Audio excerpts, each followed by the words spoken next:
Saya suka sekali dengan judul ini, Pak. Pro kontra pelanggaran HAM di Papua.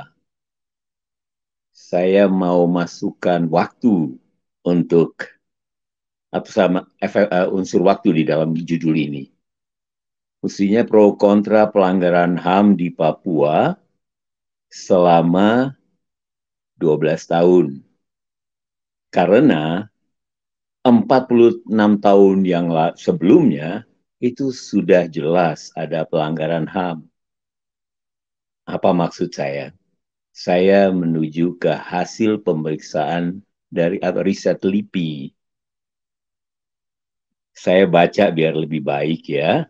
Ini peneliti LIPI, Muri dan Wijoyo menyatakan masalah Papua harus diselesaikan lewat dialog dengan para tokoh setempat untuk dapat memulihkan kepercayaan. Menurut Muridan, kebuntuan politik sudah meluas dan lama sehingga meluas. Kapan itu dia katakan? Ada saya lanjutkan, sehingga ada kesulitan menemukan apa sih sebenarnya akal masalahnya. Ujar Muridan di Komisi 1 DPR RI Jakarta Selasa 15 November 2011. Ini 2011 ya. Maka dilanjutkan. Persepsi tentang akar masalah Papua versi pemerintah bahwa semua disebabkan oleh faktor kesejahteraan yang kurang sehingga muncul keinginan Papua untuk merdeka, menurut Muridan tidak dibenarkan oleh orang Papua sendiri. Mereka bilang bukan itu. Nah, kalau itu apa? Menurut studi yang dilakukan oleh LIPI, ingat ini November 2011 ya, Muridan menjelaskan ada 4 akar masalah di Papua. Pertama, masalah sejarah dan status politik integrasi Papua ke Indonesia. Orang Papua masih belum merasa bahwa proses integrasi ke dalam Indonesia itu benar. Itu harus dibicarakan. Sekali lagi, ini November 2011. Kedua, masalah operasi militer yang terjadi karena konflik tersebut. Karena tidak suka, tidak pas, dia tidak setuju dengan integrasi, karena konflik tersebut di atas terjadi masalah ada operasi militer. Operasi militer yang berlangsung sejak 1965 hingga kini 2011, 46 tahunan kira-kira, membuat masyarakat Papua memiliki catatan panjang mengenai kekerasan negara dan pelanggaran hak asasi manusia. Itu membuat masyarakat Papua semakin tidak percaya, semakin sakit hati terhadap pemerintah Indonesia. Luka berkumpul itu terpendam lama dan selalu mereka sosialisasikan. Oleh karena itu, Muridan memandang fenomena gerakan generasi muda Papua yang lebih radikal dapat dipahami dengan penjelasan. Karena itu, kekerasan negara dan pelanggaran HAM yang tak pernah kita pertanggungjawabkan. Generasi muda melawan karena itu, karena ada kekerasan negara dan pelanggaran HAM yang tidak pernah kita pertanggungjawabkan. Saya stop situ. Akar kedua, kita bicara pelanggaran HAM berarti saya kembali ke akar kedua dari LIPI. Tahun 2011, setelah mengadakan riset cukup lama, Muridan dan teman-teman memutuskan sejak 65 sampai 2014-2011 itu, 46 tahunan kira-kira. Operasi militer mulai tahun 1965, keputusannya yang dia simpulkan, sejak 1965 telah terjadi kekerasan negara dan pelanggaran HAM. Nah, yang sekarang masih mau diprokontrakan ini pelanggaran HAM yang mana? Apakah yang pasti yang terjadi dari tahun 2011 setelah Muridan tidak ada, setelah riset tidak lagi dilakukan, sampai sekarang berkali. Mulailah berbagai macam definisi dikatakan disebut pelanggaran HAM kalau ini itu, kalau begini begitu. Baik, diskusi itu boleh kita terima sebagai satu alasan. Tapi apakah telah terjadi pelanggaran HAM di Papua? Ya, LIPI telah menyimpulkannya dan bukan waktu yang singkat itu, Pak. Menurut LIPI sejak operasi militer 1965, hasil itu dikeluarkan 2011. 46 tahun lamanya. Kalau yang sebelah kanan, tadi saya bilang 46 tahun dengan 12 tahun ini. Dari 2011 sampai 2023. Kalau apapun yang terjadi di 2023 ini tidak dianggap sebagai pelanggaran HAM, karena yang menyimpulkannya kurang punya wewenang otoritas untuk menyimpulkan harus si ini, harus si itu dan sebagainya. Untuk 12 tahun terakhir ini dia anggap saja masih yes pro kontra lah, apakah telah terjadi pelanggaran HAM atau tidak. Untuk 46 tahun dari 65 sampai 2011 LIPI, Lembaga Ilmu Pengetahuan Indonesia, sudah menyimpulkan terjadi kekerasan negara dan pelanggaran HAM. Karena itu generasi muda Papua sejak tahun-tahun itu selalu melawan. Selesaikan itu. Selesaikan itu. Maka saya tutup dengan pro kontra pelanggaran HAM di Papua harusnya dijawab ada. Bukan tidak perlu pro atau kontra, pro pelanggaran HAM. Minimal 46 tahun telah terjadi pelanggaran HAM. Kekerasan negara dan pelanggaran HAM menurut riset LIPI. Demikian, Bishop. Baik, terima kasih Pak Max. Ini lebih tajam ya, lebih signifikan dan lebih fokus, dan kita lihat bahwa persoalan sekarang adalah lembaga yang dipercayakan dibentuk oleh negara dan ditempatkan di Papua untuk independensinya mengurusi penegakan keadilan, kebenaran, dan HAM, yaitu Komnas Papua, itu menjadi lembaga underbow pemerintah yang tidak lagi independen. Ya, bahkan ketika saya di Papua pun untuk meminta nomor dari Komnas HAM Jakarta, Komnas HAM yang dia dari Jakarta yang baru diganti waktu itu, ibu siapa yang baru menjabat, saya lupa namanya, itu nggak dikasih sama Komnas Papua. Padahal kan sebenarnya itu kesempatan untuk kita mau berdiskusi, berbicara tentang persoalan-persoalan yang terjadi, dan kiranya bukan antar atau bawahan dari Komnas HAM Indonesia dengan Komnas Papua yang istilahnya bisa saling mempengaruhi. Tapi ada orang seperti kami, Pak Theo Hesegem, pejuang HAM lainnya yang independen, yang tidak punya urusan dengan keberpihakan dengan negara. Tapi itu juga tidak dikabulkan.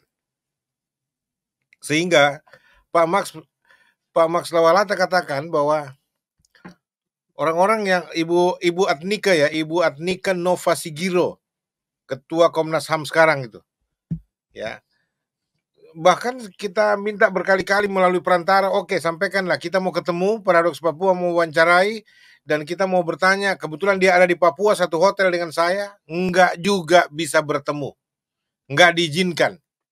Saya titip sama resepsionis di hotel, kalau misalkan ibu datang bilang saya mau bicara Pak Joshua Tewu, bisa Joshua Tewu dari Jakarta juga, dan mengurusi soal pengungsi, pelanggaran HAM di Papua dan bla bla bla bla.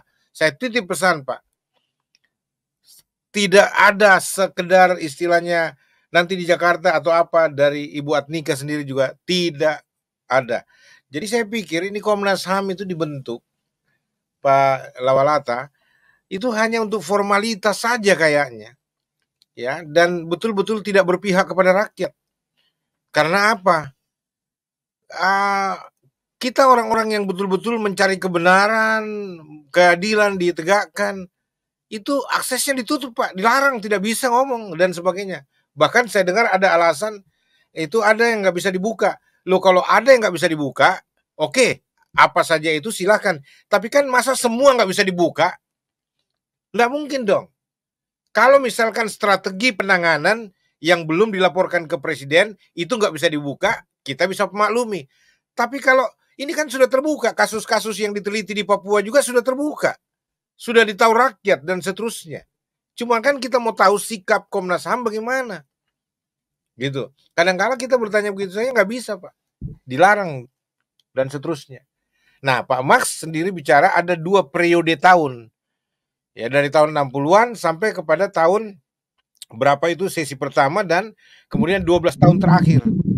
Nah, yang 12 tahun terakhir saja sampai tahun 2011 pada waktu Pak Muri dan menyampaikan hasil riset LIPI itu ke DPR. Beliau bicara di Komisi 1 DPR. Beliau menyampaikan ada 4 akar masalah. 1, kita tahu itu sejarah. Kedua, inilah temanya sekarang. Kedua, kekerasan negara dan pelanggaran HAM yang terjadi sejak 1965. Dilaporkan tahun 2011. Berarti sudah 46 tahun lamanya terjadi kekerasan negara dan pelanggaran HAM di Papua.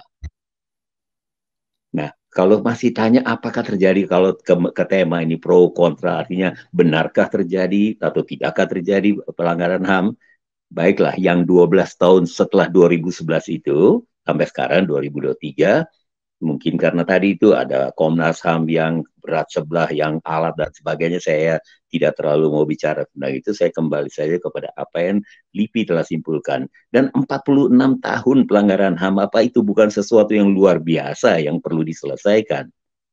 Dan memang itulah yang LIPI katakan, yang Muridan katakan, harus ada dialog dengan masyarakat Papua untuk mengklarifikasi ini, menyelesaikan seluruh ini, 4 akar tentunya. Satu hal, Bishop, saya mau tambahkan, di tahun, saya lupa tahun tepatnya, tapi saya pikir 2012 atau 2013, di sebuah tempat namanya Warung Daun di Jakarta sini, situ sering terjadi diskusi-diskusi.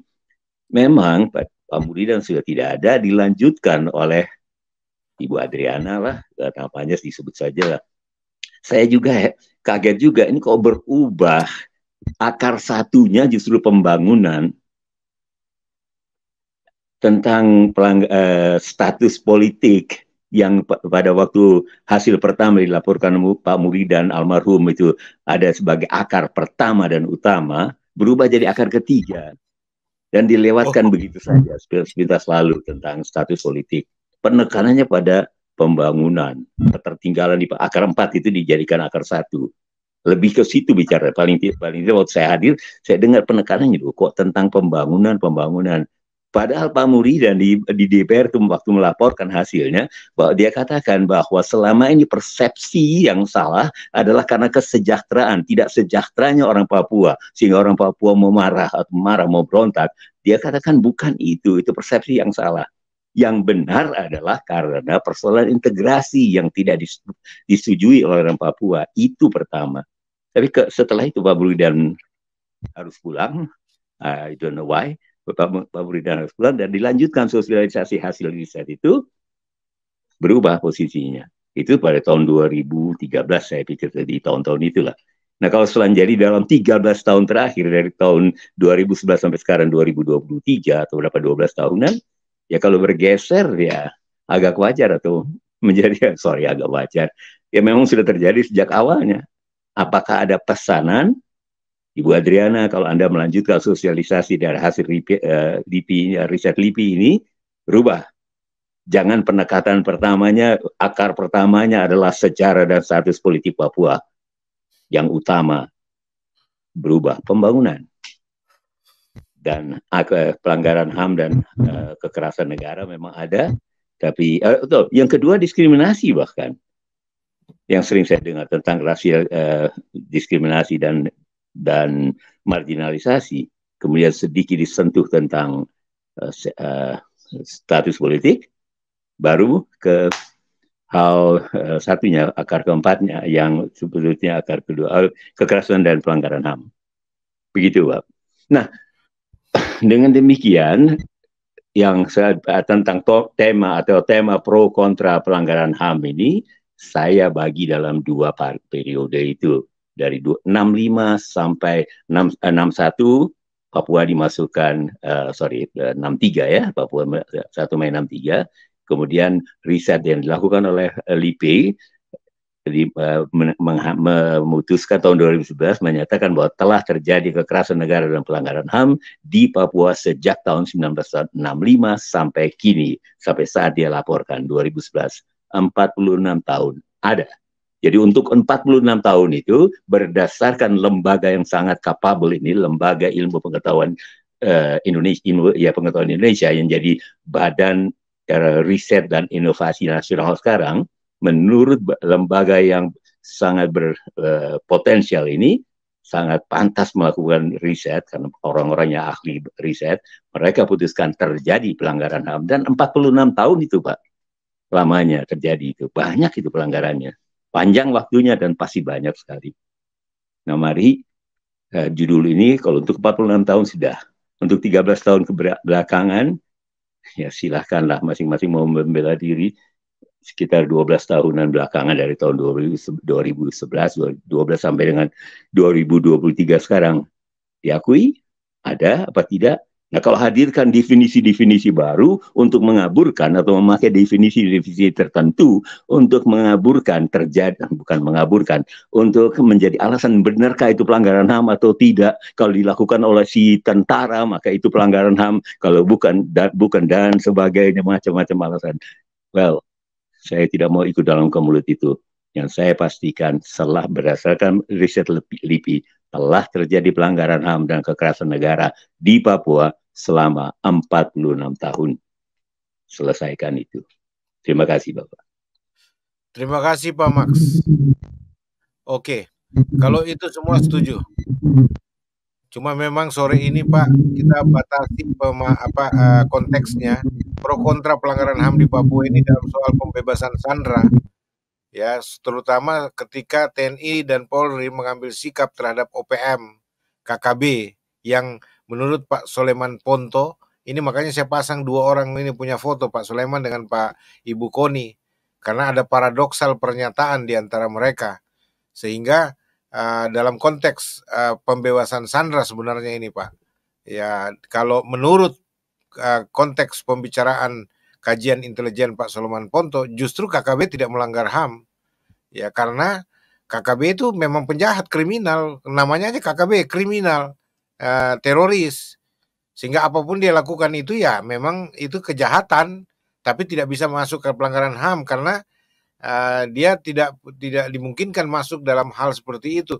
Kalau TNI Polri itu aparatur negara, itu sah alat negara, direkomendasi oleh pemerintah, diperintahkan lagi untuk melaksanakan tugas. Terus ada operasi-operasi resmi yang dicanangkan dan memang sudah diundangkan, diputuskan, ada biayanya semua, termasuk semua operasi-operasi di sana itu Pak, ada dananya.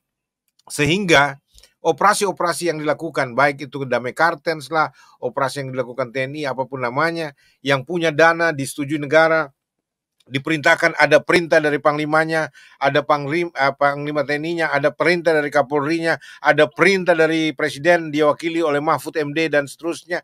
Ketika mereka melakukan misalkan penembakan, pembantaian terhadap kelompok kriminal ini, yang lakukan adalah tentara yang tidak boleh masuk di ranah itu yang Pak Soleman bilang pelanggaran HAM. Tapi Bu Koni bilang TPNPB yang melakukan pelanggaran HAM.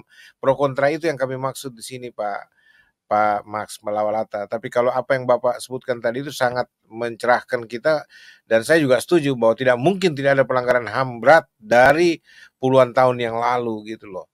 Jadi 42 tahun plus 12 tahun berikutnya, apalagi memang jelas-jelas itu pasti ada. Gitu Pak Max. 46 tahun Pak. Oh sorry, 46 tahun. Menurut Ya. Pak Mudirat, sejak tahun 65 dan dia laporkan 2011. Nah, kalau 12 tahun berikutnya ini yang tadi, yang selanjutnya dari 2011 sampai 2023 banyak hal terjadi seperti yang Bishop jelaskan, maka saya setuju dengan Pak Ponto. Benar, yang beliau jelaskan itu benar. Maaf Ibu ini. Jadi saya setuju dengan Pak Ponto. Dengan demikian 12 tahun terakhir ini tidak perlu lagi saya sebut pro kontra pelanggaran HAM. Pelanggaran HAM terjadi karena saya sepakat dengan pendapat Pak Ponto. Pak Malawalata terlalu belakang sih. Saya nggak boleh begitu Pak Max. Saya kan harus di tengah untuk bicarakan narasinya. Iya, terima kasih. Betul, saya mengerti Bapak. Baik. Thank you Pak Max, thank you. Tuhan berkati luar biasa. Oke, sekarang Pak Awim. Pak Awim Widiga Pak. Selamat malam Pak Awim. Shalom. Pak Awim, Anda sudah masuk Pak Awim. Silakan bicara Pak. Awim Widigipa. Halo, Pak Alim Halo, unmute. Ya, ya, selamat malam, Pak. Shalom. selamat malam Bapak Bishop Yes, sir. dan Bapak Max. Dan juga selamat malam untuk pemirsa di Indonesia. Saya dari sebagai generasi Papua yang mau sampaikan satu hal saja Bapak. Ya, silakan, Pak.